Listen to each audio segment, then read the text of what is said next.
Kannada matrimony ಆಷಾಢ offer. ಈಗ membership ತಗೊಳ್ಳಿ, ಆಷಾಢದಲ್ಲಿ free ಆಗಿ ಯೂಸ್ ಮಾಡಿ. ಯಾವುದೇ ಸರ್ಕಾರ, ಯಾರೇ ಮುಖ್ಯಮಂತ್ರಿಗಳಿದ್ದರೂ ಇಂಥ ಒಂದು ಭಾರತದ ಒಕ್ಕೂಟದ ವ್ಯವಸ್ಥೆಯಲ್ಲಿ ಈಗಾಗಲೇ ಕಾವೇರಿ ಟ್ರಿಬ್ಯುನಲ್ನ ವತಿಯಿಂದ ಅವೈಜ್ಞಾನಿಕವಾದಂಥ ರೀತಿಯಲ್ಲಿ ಆ ಟ್ರಿಬ್ಯುನಲ್ಲು ಸಹ ಕೊಟ್ಟಂಥ ತೀರ್ಪು ಬಹುಶಃ ದೇಶದ ಇತಿಹಾಸದಲ್ಲಿ ಎಲ್ಲೂ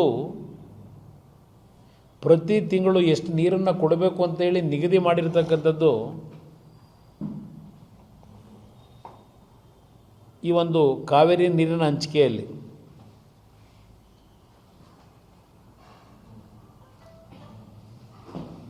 ಆ ಹಿನ್ನೆಲೆಯಲ್ಲಿ ಇವತ್ತೇನು ತಮಿಳುನಾಡಿಗೆ ನೀರನ್ನು ನೆನ್ನೆ ದಿನ ಅಂತಿಮವಾಗಿ ಬಿಡಬೇಕು ಅಂತಕ್ಕಂಥ ಸೂಚನೆಯನ್ನು ಕೊಟ್ಟಿದ್ದಾರೆ. ಸರ್ಕಾರ ಸದ್ಯಕ್ಕೆ ನೀರನ್ನು ಬಿಡಬೇಕೋ ಬೇಡವೋ ಅಂತಕ್ಕಂಥ ತೀರ್ಮಾನ ಮಾಡ್ತಕ್ಕಂಥದ್ರಲ್ಲಿ ಸರ್ವ ಪಕ್ಷಗಳ ಸಭೆಯನ್ನು ಭಾನುವಾರದ ದಿನ ಕರೆದಿದ್ದಾರೆ.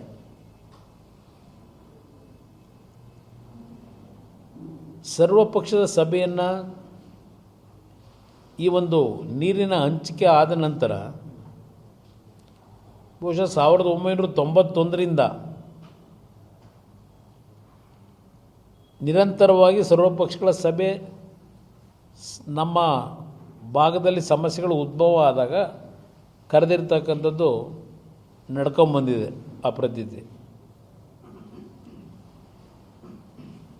ಇವತ್ತು ಈ ತೀರ್ಪೇನು ಕೊಟ್ಟಿದ್ದಾರೆ, ನಾನು ಪ್ರಥಮವಾಗಿ ಈ ತೀರ್ಪಿನ ವಿಷಯದಲ್ಲಿ ಈ ಕಾವೇರಿ ನಿರ್ವಹಣಾ ಪ್ರಾಧಿಕಾರದಲ್ಲಿದ್ದಾರಲ್ಲ, Kaveri water management authority, Kaveri water regulatory authority,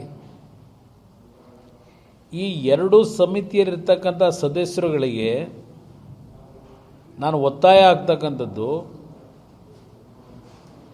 ನೀವು AC ರೂಮ್ನಲ್ಲಿ ಕೂತ್ಕೊಂಡು ಡೆಲ್ಲಿಯಿಂದ ತೀರ್ಮಾನ ಕೊಡ್ತಕ್ಕಂಥದ್ದಲ್ಲ. ಇದು ಪ್ರಮುಖವಾದಂಥ ವಿಷಯ. ನನ್ನ ಮಾಧ್ಯಮ ಸ್ನೇಹಿತರ ಮುಂದೆ ಇದಕ್ಕೆ ನಾನು ಡಿಮ್ಯಾಂಡ್ ಮಾಡ್ತಾ ಇದ್ದೇನೆ, ಅವರಿಗೆ ಸಲಹೆ ಕೊಡ್ತಾ ಇದ್ದೇನೆ.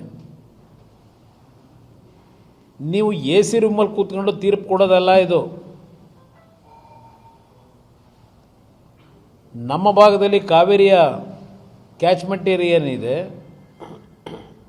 ನಮ್ಮ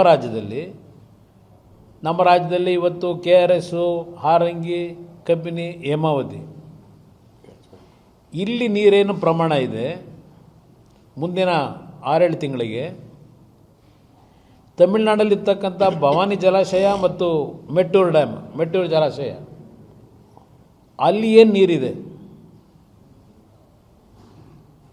ಎಷ್ಟು ಪ್ರಮಾಣದ ನೀರಿದೆ ಅಲ್ಲಿ, ಇದೆಲ್ಲವನ್ನು ಸ್ಥಳಕ್ಕೆ ಹೋಗಿ ವೀಕ್ಷಣೆ ಮಾಡಿ ಈ ಸದಸ್ಯರುಗಳು.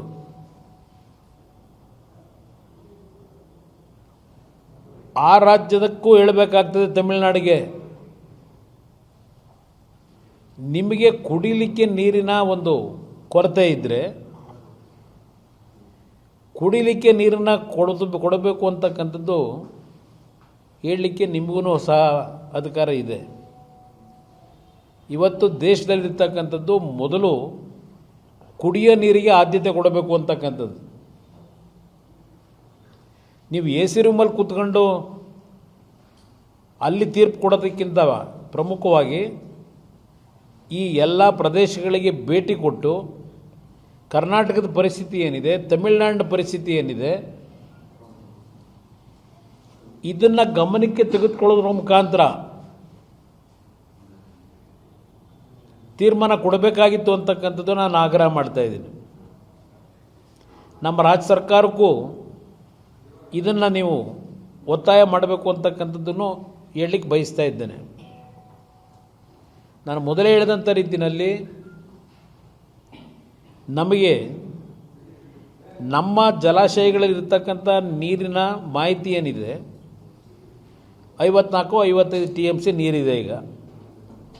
ಅದರಲ್ಲಿ ಬಹುಶಃ 10 TMC ನೀರು ಡೆಡ್ ಸ್ಟೋರೇಜ್ ಇದೆ. ಇನ್ನು 44 TMCನಲ್ಲಿ 30 TMC ನೀರು ಬೆಂಗಳೂರು ನಗರಕ್ಕೆ ಕುಡಿಲಿಕ್ಕೆ ಕೊಡಬೇಕು. ಮುಂದಿನ 7 ತಿಂಗಳು ಬೆಂಗಳೂರು ನಗರಕ್ಕೆ 30 TMC ನೀರು ಬೇಕು. ಇನ್ನು ನಿಮ್ಮ ಪರಿಸರ ಸಂರಕ್ಷಣೆಗೆ,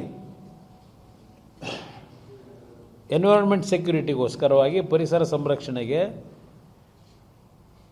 ಸುಮಾರು 10 TMC ನೀರು ಬೇಕಿದೆ, ಪ್ರಾಣಿಗಳು ಪಕ್ಷಿಗಳು ಉಳಿಲಿಕ್ಕೆ. ಈಗ ನೆನ್ನೆ ನನಗೆ ಬಂದಂಥ ಮಾಹಿತಿ, ಈ ಕಾವೇರಿ ವಾಟರ್ ಮ್ಯಾನೇಜ್ಮೆಂಟ್ ಅಥಾರಿಟಿಯವರು ಈ 3.5 ಕ್ಯೂಸೆಕ್ಸ್ ನೀರು ಬಿಡಿ ಅಂತ ಹೇಳಿರ್ತಕ್ಕಂಥದ್ದು 15 ದಿನ. ಮುಂದೆ ನಿಮಗೆ ಇನ್ನೂ ಒಂದು 12 TMC ನೀರು ದೊರಕತಕ್ಕಂಥ ಅವಕಾಶ ಇದೆ, ಡ್ಯಾಮಿಗೆ ಬರ್ತಕ್ಕಂಥದ್ದು ಅವಕಾಶ ಇದೆ. ಇವರು ಮುಂದೆ ಬರಬಹುದು ಅಂತಕ್ಕಂಥ ಹೂಯೆನಲ್ಲಿ ರಾಜ್ಯ ಸರ್ಕಾರಕ್ಕೆ ನೀರು ಬಿಡಲಿಕ್ಕೆ ಹೇಳಿದ್ದಾರೆ. ಇನ್ನೂ 12 TMC ನಿಮಗೆ ಬರ್ಬೋದು, ಸಂಗ್ರಹ ಆಗ್ಬೋದು ಅಂತ ಹೇಳಿ. ಹೂಯೆ ಮಾಡ್ಕೊಂಡು ತೀರ್ಮಾನ ಮಾಡೋಕ್ಕಾಗತ್ತಾ? ಇವತ್ತು ಆ ಒಂದು ಕಮಿಟಿಯವರು ಮೊದಲು ತಮಿಳುನಾಡಿಗೆ ಹೋಗಿ ಅಲ್ಲೇನಿದೆ ಪರಿಸ್ಥಿತಿ, ಅವರು ಕೃಷಿಗೆ ನೀರು ಕೇಳ್ತಾ ಇದ್ದರೆ ಯಾವುದೇ ಕಾರಣಕ್ಕೂ ಈ ವರ್ಷ ಕರ್ನಾಟಕ ರಾಜ್ಯವೂ ಸಹ ಕೃಷಿಗೆ ನಾವು ನೀರನ್ನು ಕೊಡಲಿಕ್ಕೆ ಸಾಧ್ಯ ಇಲ್ಲ, ನಿಮಗೂ ಕೊಡಲಿಕ್ಕೆ ಸಾಧ್ಯ ಇಲ್ಲ ಅನ್ನೋದಾದರೂ ಹೇಳಬೇಕಲ್ಲ. ಇವರು ನಮ್ಮ ರೈತರು ಹಾಕಿರೋ ಬೆಳೆ ಎಲ್ಲ ಒಣಗೋಗಿದೆ, ರೈತರು ಬೀದಿಗೆ ಬಂದು ಹೋರಾಟ ಮಾಡ್ತಾ ಇದ್ದಾರೆ ನೀರು ಬಿಡಿ ಅಂತ ಹೇಳಿ. ನೀವು ಕರ್ನಾಟಕ ರಾಜ್ಯದ ರೈತರನ್ನ ಅವ್ರ ಬದುಕನ್ನು ಹಾಳು ಮಾಡಿ ತಮಿಳುನಾಡಿಗೆ ಇಂಥ ಸಂದರ್ಭದಲ್ಲಿ ನೀರು ಕೊಡಿ ಅಂತಕ್ಕಂಥ ಹೇಳ್ತಕ್ಕಂಥ ನಿಮ್ಮ ಈ ಒಂದು ನಡವಳಿಕೆ ಎಷ್ಟರ ಮಟ್ಟಿಗೆ ಸರಿ ಅಂತಕ್ಕಂಥದ್ದನ್ನು ಈ ಒಂದು ಕಾವೇರಿ ವಾಟರ್ ಮ್ಯಾನೇಜ್ಮೆಂಟ್ ಅಥಾರಿಟಿ ಅವ್ರಿಗೆ ಕೇಳಲಿಕ್ಕೆ ಬಯಸ್ತಾ ಇದ್ದೇನೆ ನಾನು. ಇದನ್ನೇ ನೀವು ವಾದ ಮಾಡಬೇಕಾಗಿದೆ. ಕನ್ನಡ ಮ್ಯಾಟ್ರಿಮೋನಿ ಆಷಾಢ ಆಫರ್. ಈಗ ಮೆಂಬರ್ಶಿಪ್ ತಗೊಳ್ಳಿ, ಆಷಾಢದಲ್ಲಿ ಫ್ರೀ ಆಗಿ ಯೂಸ್ ಮಾಡಿ.